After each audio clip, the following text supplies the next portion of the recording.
Well, good morning. Welcome back to the channel. I know it's been a little while since I posted a video. It's been one of these summers that has just completely gotten away from me. So I just noticed there's a goat on the loose. We'll have to take care of that in a minute. Anyway, it's been one of these summers that has gotten completely away from me, and I haven't had a chance to do much for video work. But I want to give you kind of a rundown of what the summer's been like so far, kind of what the plans are for the rest of the summer. And we'll go through a little walk through the orchard here and show you how our orchard's doing this year. I don't know if you can see that up there. There's a goat standing there. There should not be a goat standing there. Okay, we'll go in here to the orchard and dodge the sprinklers. These trees are, most of them are just completely loaded with apples. Um, we've got a few nectarines on this tree, but our apple trees this year are just loaded with apples. Almost too many apples in some cases. Pear trees down there, it was really hit and miss this year. It froze on us kind of right at the right time and got a lot of the blooms on the peach trees. There's like 3 peach trees out of our 15-ish peach trees that um, did really well. The rest of them didn't hardly get any peaches on them at all, and we lost at least 1 peach tree this year. Peach trees seem to be a pretty finicky tree. I don't know if this one's going to survive either. If any of you are experts on peach trees, let me know what we're doing wrong here. I mean, those ones down there are doing great. Those ones over there are doing great. That one right over there has got too many peaches on it, and I've got to get it propped up. But these peach trees, I don't know what in the world's going on. They just, well, randomly, I mean, last year these looked great, and then this year they just die. So I don't know what the deal is with peach trees. So what's been going on this summer? Well, it seems like one horse event after another. The kids are both into rodeo and horse stuff. They're flag bearers for a local rodeo. So we've been going to parades, so they carry the flags for the parades. Um, they've been doing some events in rodeo. Uh, the daughter, she's trying out the barrel thing, and she wants to get into breakaway roping. The boy, he thinks he's going to be a professional bull rider or something. Um, and so reluctantly, we gave in and let him try riding mini bulls at the junior rodeo, one of the little rodeos here locally. And that turned into kind of a disaster. The first day didn't go too bad. He got like 2.5 seconds or so on the little bull, and he got the smallest one that day. First time he's ever ridden one, he got the smallest one, and it wasn't too terrible. The second day, he wound up getting one of the largest ones, and I'd guess that animal was 1,200 pounds or so, and his, his left hand got caught in the rigging. He made it, like 2 seconds, fell off to the side, as you can see here in this video. And he fell off to the side.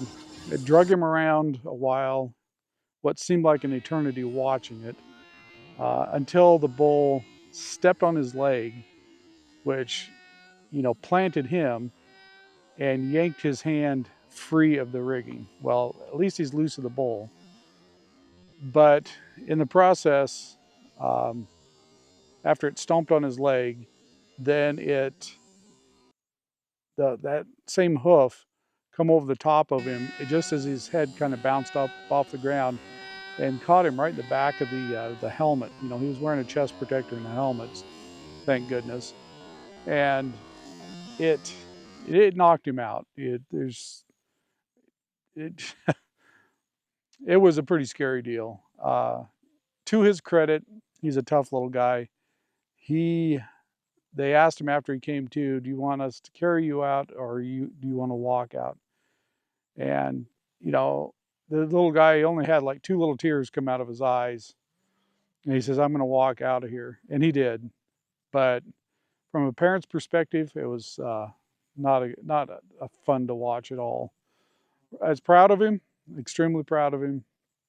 But yeah, I'm not sure we can put up with much more of that. So we're trying to talk him into getting into something that uses more brain cells instead of losing brain cells.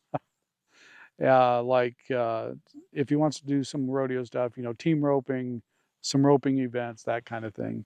So we've been heavily involved in that most of the summer. That's ate up a lot of what normally would have been quote unquote free time, but that's okay. It's spending time with the family. The kids enjoy it.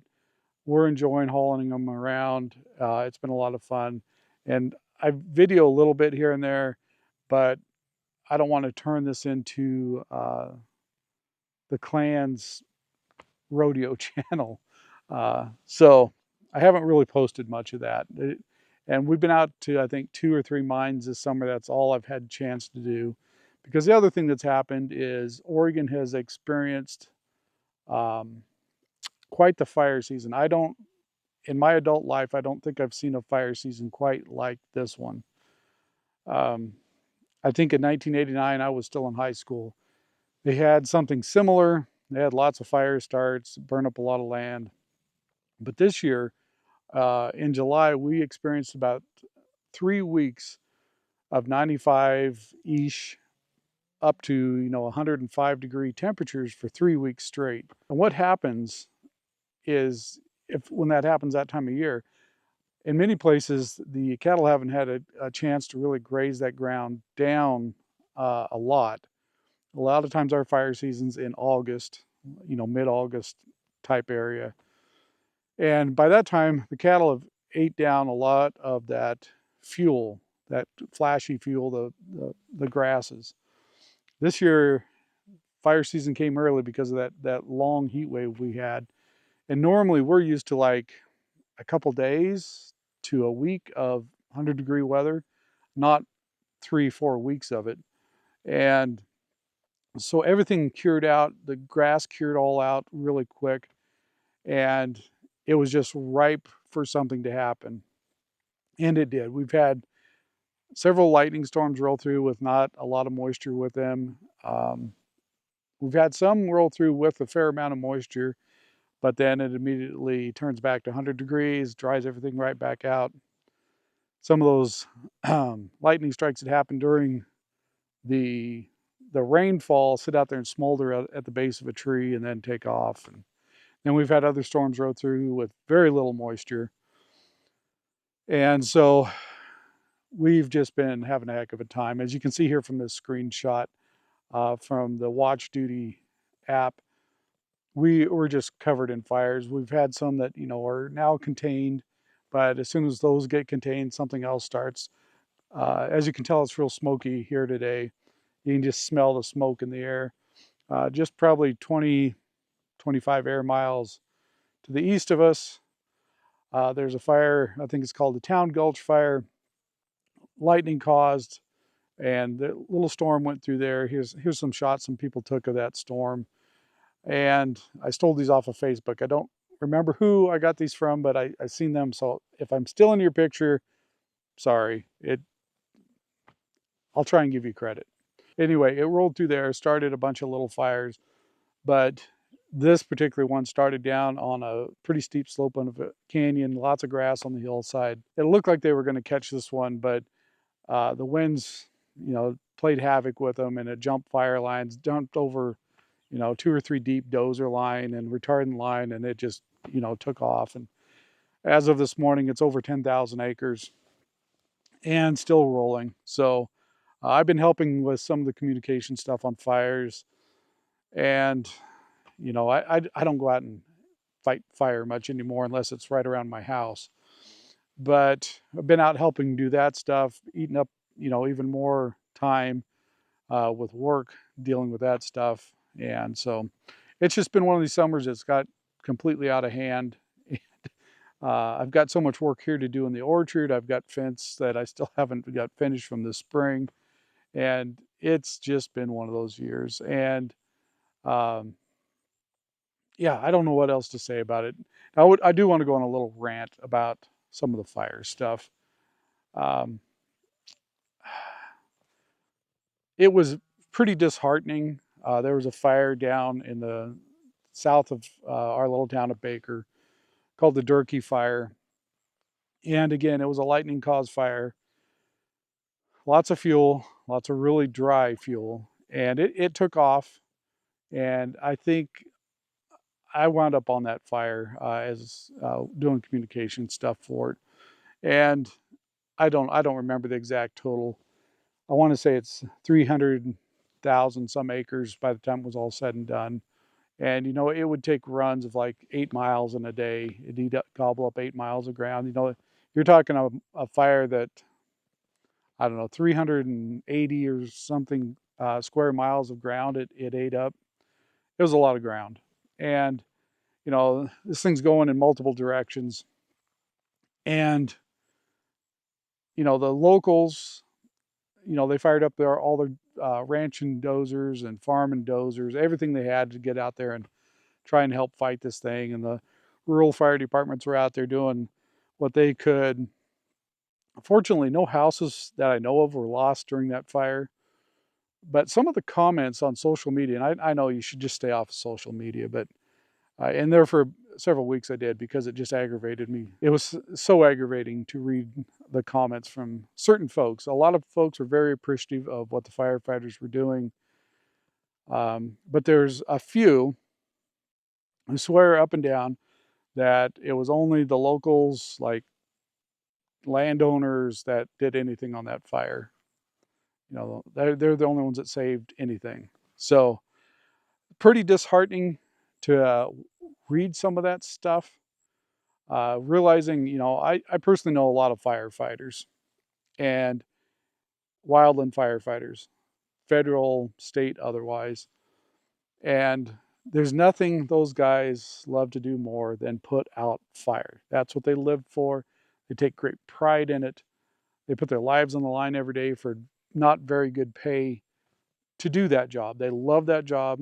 A lot of them make a career out of it and love it clear to the end. Even though they're not getting paid great, they do it. And for certain individuals to go on and just berate the heck out of these guys.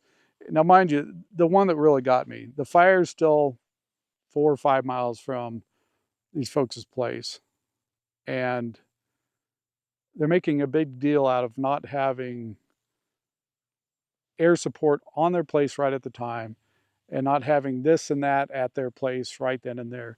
Well, you got to realize, a fire that big, your little corner of the planet where your house is not the only thing they're worried about. They've got other houses, they've got other things they have to worry about. Usually it's houses is the priority.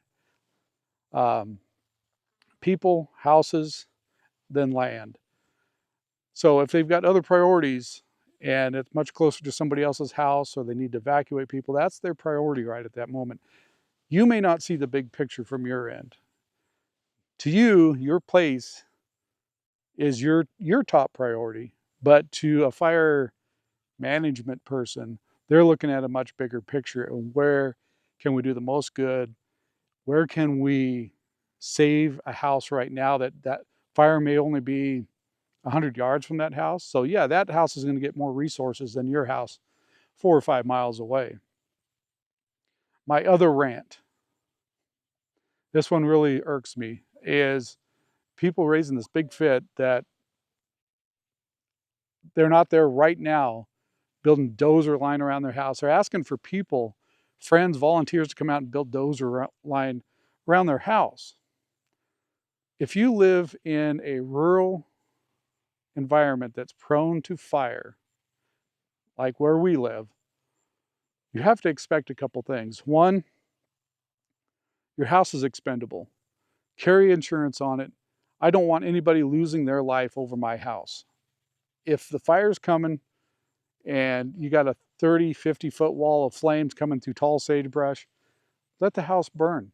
I've got insurance. I don't care. As long as we're out of here, I don't care. Let it burn. I'm not putting anybody's life at risk to save my house. Number one. Number two, if you live in a place like this, make defensible space around your house. Don't expect a fire crew to come in and do that last minute. You, as the property owner, knowing that you live where you live, should make defensible space around your house. As you can see, we try and keep at least 100 feet of green. Most places it's more than that. It's a couple hundred feet of green around our place. The only exception to that is the property below me. The house kind of sits to the edge of the property, so I don't have control over that property below me. There is some sagebrush down there, and I think I'm going to talk to the landowner and see if I can go down there and clear that out with a tractor. But when I think there's a risk of fire danger coming up from below us through that sagebrush, we usually set sprinklers out there well ahead of time and try and get that moistened down a little bit. You got to give the firefighters a chance to protect your property. You don't have defensible space, you're just asking for it. So you property owners, I'm pretty aggravated about this one. You know where you live, make defensible space now. And what happens is they have a fire like this, and people near that fire for the next couple of years will keep a defensible space around their place. 3 or 4 years goes by, they get tired of doing it. They get tired of cleaning the brush. They get tired of mowing the tall grass down. And pretty soon, within 5 years, you've got flammable material right up next to your house again. And then you expect the firefighters to come and deal with that when they get a wildfire breakout. It's ridiculous. Deal with it yourself. Take your own responsibility for your place. Create defensible space around your house. That way, when a fire does come, it's not such a big deal. Your house will probably survive. It's pretty simple. Okay, my third gripe about some of the comments that I read was, you knew this fire was coming. It took several days to, cover some of that mileage. The first few days it grew pretty quick. But some of these people were, 10, 15, 20 miles away from where the fire originally started. And you hear that a fire starts in steep, rugged, dry country in high heat. And you wait till it gets within a few miles of your house before doing anything, and then calling everybody out, trying to come out to dig a line around your place. That's on you. First, if you didn't have defensible space there to begin with, shame on you. And then waiting till the fire is encroaching on your place to do something about it, I don't have a lot of sympathy for you. I really don't. And this is not coming from some fire official. This is coming from me personally as a person in the same situation. I live out in the country. I know we're in wildland prone or wildfire prone areas out here. I take precautions against that. I make plans ahead of time. I was a volunteer firefighter for about 10 years, and we would go out all the time and talk to folks in our fire district and point out things that they can do to their own property to save their houses. The big thing is get vegetation back away from your house. Create defensible space. Create green coming up to your house, if at all possible. I know some houses don't have enough water to do that, but if you don't have enough water, put gravel down. Put something down around your place to keep it from burning, or keep it mowed really short. Keep it grazed really short. Something. I mean, it's not that hard, guys. It drives me nuts that these people, blame it on the firefighters or whatever agency that they're not out there doing whatever you think they should be doing. There's not a helicopter hovering over my house right now, and the fire's a mile away. I want a helicopter here with a bucket of water right now. Come on. Get real. The comments just astounded me. And these people just putting down, whatever agency or whatever, whoever, that they're not doing enough. Well, if you've ever been on a wildfire or even just went out and watched one, you will quickly realize Once one of the wildfire gets rolling through dry fuels, there's nothing you're going to do about it until you come to a natural break in those fuels, or something, a ridge line where there's less fuel and you can get retardant on it, or a dozer line or something.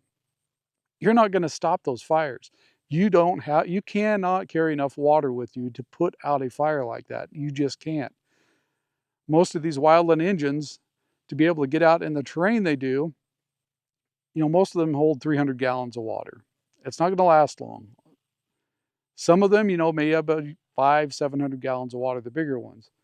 Still, it's not going to last you all that long. It seems like a lot of water till you go out and start putting it on a fire. It's not all that much amount. That's not a lot of water, really, in the grand scheme of things. When you got even 8-foot flame lengths, let alone get in tall sage or other fuels where, 30, 40-foot flame lengths, your little 500 gallons of water is not going to go very far.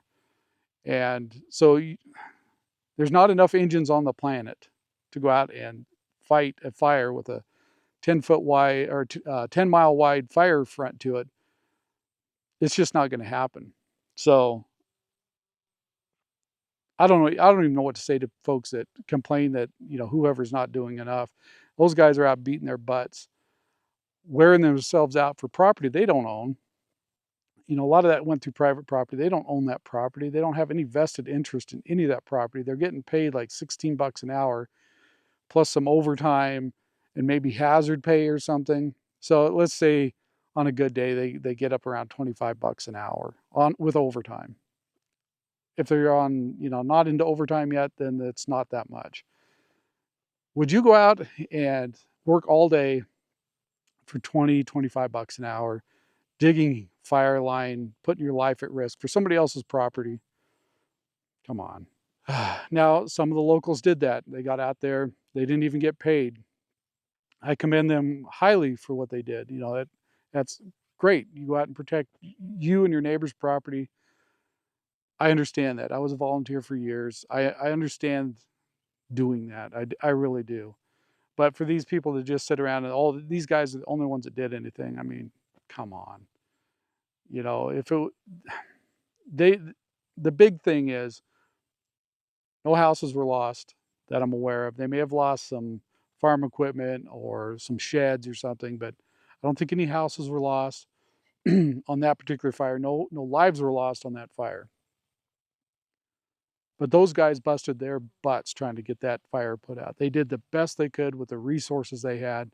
And right now, nationwide, they're getting short on resources, mainly here because of the Pacific Northwest and Idaho is on fire. So there's, it's not an unlimited supply of dozers, airplanes, helicopters, people. There's just not an unlimited supply of that stuff. So everybody's fighting for resources and it gets sent to where it's needed the most. So that's all I'm going to say. I'm officially wrapping that tirade up. Just protect your property. Take some personal responsibility if you live in a wildfire zone. Create defensible space. And know those guys are doing the best they possibly can do. Those guys, they live to put out fire. And for those guys in particular, if they get on social media and read comments about how bad a job you think they're doing, I mean, their morale was already pretty low on that particular fire just because it kept getting away from them, kept jumping fire lines. They were doing the best they could, and the wind would come up and just, it was spot out 0.8 of a mile ahead of itself, almost a mile ahead of itself. And once it starts doing that, there's nothing you're going to do about it. So, their morale was already kind of low. And then hearing about public comments about they're not doing a great job, they're not doing anything, that doesn't help matters any. These guys are busting their butts and doing the best they can with what they have. So, okay. Now maybe my rant's over. Let me think about it. Yeah, it's over. Anyway, it's been a busy summer, and I've got plans this fall, once things calm down, to go out and do some more mine adventures. It's, that was my big goal this summer. In fact, one of the mines I really, really wanted to get into this year It's over in Idaho. It looks like it may burn up. There's a bunch of old buildings there. Right now there's a fire burning. It's about 4 or 5 miles away, I think, right now. I'm hoping they get it stopped before it gets into that canyon where it's at, but I don't have high hopes, as dry as everything is. And the way the winds have been kind of erratic, I don't have high hopes that's going to survive, which is a bummer because I really wanted to get into that old mine this summer or this fall. But if it burns up, there's not going to be a lot of point of going in there. All the buildings will be gone. I like documenting things before it gets burned up or the buildings fall over. And unfortunately, I think I'm going to miss the opportunity on that mine. If we do, I'll do a short video on what I was planning on doing and some of the cool history on that mine. But with that, I think I'm going to get off of here. And the kids are at fair this week. I took a little time off of work trying to go see what they're doing at fair. So I'm gonna go down there, see what's going on. And yeah, busy summer, guys. And I've got a list of projects a mile long that I wanted to video, especially with some of the sampling ore stuff. I've got buckets and buckets of ore I need to run through and sample. And I've got a kind of a new process to do that. So I just haven't had time to get it done. So it'll be in upcoming videos. Hang in there. We haven't went anywhere. It's just been one of those years. Okay, we'll see you guys on the next video, hopefully soon.